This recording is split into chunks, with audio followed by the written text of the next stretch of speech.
Alright, so here we are back to check out Urlsa, the Little Mermaid Mastercraft MC-029. Boy, look at this one.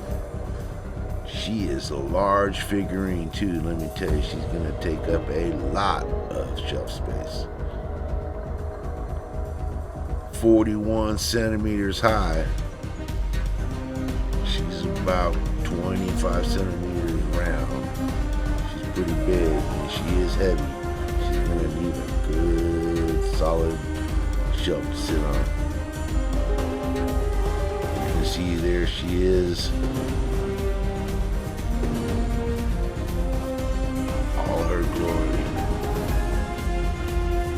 Revealing herself with her little minions. Flotsam and Jetsam. Look at that evil smile.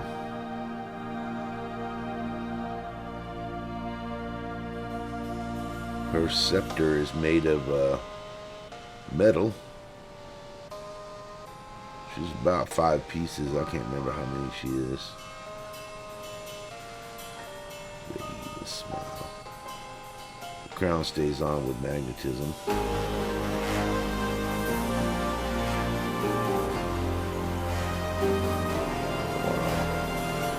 She sure is a beauty.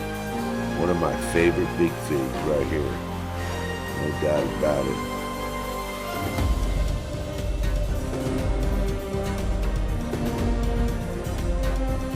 So ladies and gentlemen, Beast Kingdom, Mastercraft, Urlsa, MC-029. Check it out.